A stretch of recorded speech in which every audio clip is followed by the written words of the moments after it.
안녕하세요. H성형외과 백정환입니다. 오늘 설명드릴 내용은 해외에 계신 분이 제게 CT 파일을 보내주셔서 본인의 상태에 대해서 조금 질문을 주셨고요. 수술 계획이나 정확한 진단을 의뢰해 주신 내용에 대해서 설명드리겠습니다. 본인이 무턱이냐 아니면 하악외소증이냐 또 비대칭은 교정이 되느냐 어떤 이런 내용들을 질문을 주셨는데요. 정면에서 보시면 얼굴의 이 중심 라인이 약간 하악에서 약간 우측으로 편향된 모습을 볼 수 있습니다. 그래서 아랫이빨의 중심 라인이 여기고요. 위턱의 중심 라인이 여기인데 이 미드라인이 안 맞는 이런 모습을 보여서 오른쪽으로 턱이 약간 돌아간 모습을 보입니다. 이러한 분들에 있어서 비대칭을 판단할 때 꼭 확인을 해야 되는 부분이 이렇게 두개골의 모습인데요. 우측이 전반적으로 다 작아서 이 후두부에서도 좌측에 비해서 우측이 돌출이 조금 적은 양을 확인할 수 있습니다. 또 이렇게 턱 끝의 중심과 이 하악각의 길이를 보면 이쪽에 이 면의 길이가 이쪽 하악체부의 길이보다 우측이 조금 더 짧은 모습이 관찰이 됩니다. 측면 모습에서 보시면 실제 환자의 얼굴 모습을 보시면요. 코끝하고 아랫입술을 연결한 선이 연장선이 이렇게 있을 때 턱끝이 한 요 정도까지 나왔을 때 비율이 좋다고 저희가 말을 하는데 지금 환자는 턱 끝에 돌출량이 적어서 약간 턱이 없는 이런 무턱의 양상을 보이게 됩니다. 여기서 꼭 제가 지적하고 넘어가고 싶은 부분이 있는데요. 환자의 그 비대칭이나 어떤 무턱 이런 것들을 판단할 때 이 부위를 꼭 참고했으면 하는 생각이 듭니다.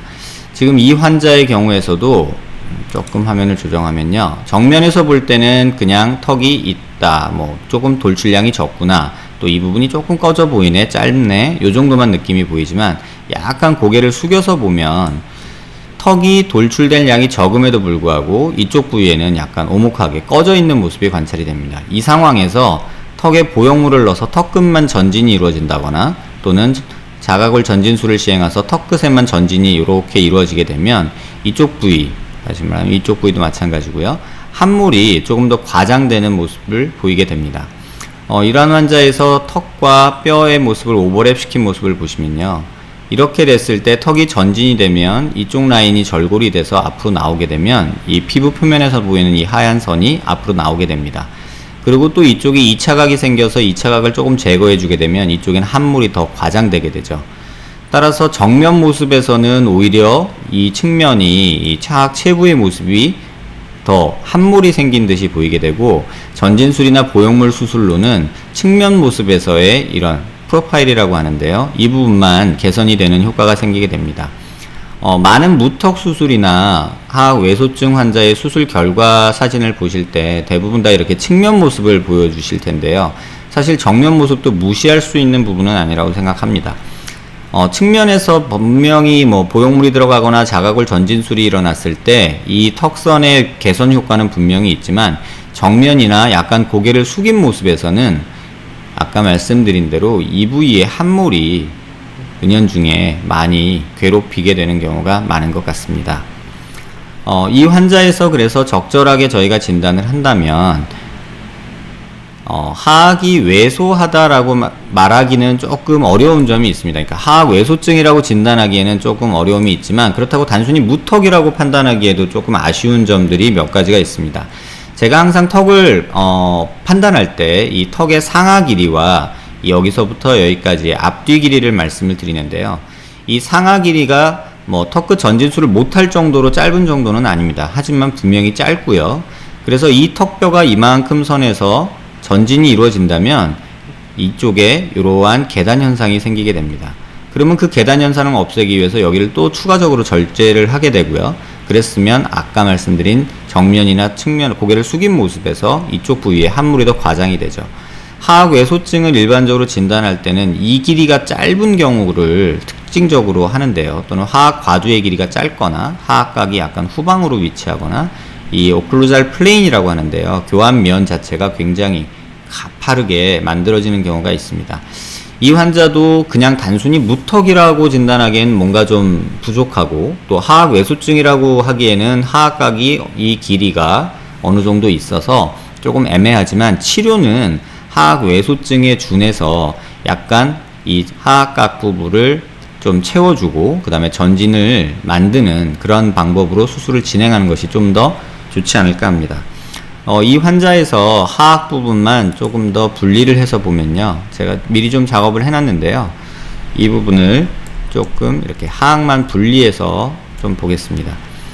이렇게 하악만 분리한 모습에서 보시면 양측이 앞서 말씀드린 대로 이쪽에 길이가 짧습니다. 이쪽 길이가 짧다 보니 턱 끝은 오른쪽으로 돌아가게 되고요.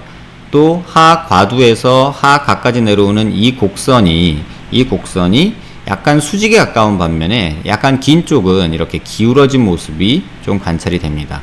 또 비대칭이 있기 때문에 두개골 밑에 저부부터 두개골 저부라고 하는 두개골 바닥뼈 그쪽의 높이도 다르기 때문에 정확히 보시면 이 하악 과두의 높이가 이쪽이 오른쪽이 왼쪽보다 조금 낮은 모습이 관찰이 됩니다. 그래서 이걸 잘 겹쳐보면요, 하악 과두만 이런 식으로 조금 뼈를 좀 잘 보면요, 이런 식으로 하악 과두 높이로 이렇게 맞춰보면 뼈 자체의 길이 자체는 크게 차이가 없다라고 말할 수 있습니다. 하지만 실질적인 모습에서는 이 환자는 이런 식으로 있게 됩니다. 그래서 오히려 측면이나 이런 데서 봤을 때 오른쪽에 하악각이 조금 더 돌출돼 보이는 현상이 생기고요. 그런 모습들을 이 하악만 분리한 모습에서 확인을 할 수 있습니다. 그래서 이쪽이 짧아지다 보니 수직으로 떨어지고 이 길이가 짧아지고 턱 끝은 이쪽으로 돌아가게 되고 이쪽은 짧아지면 두꺼워지는 성질이 있기 때문에 여기가 두꺼워지면서 밑으로 조금 더 나온 모습이 관찰이 됩니다.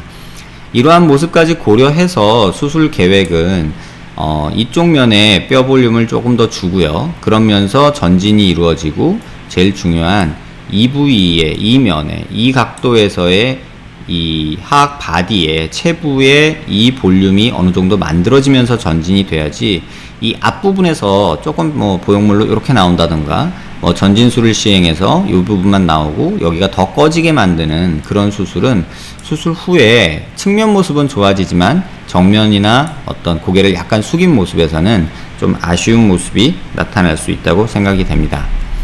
그래서 이러한 환자들은 수술을 계획함에 있어서 정확하게 무턱이냐 아니면 하악 외소증이냐 정확히 진단을 하는 것이 필요하고요.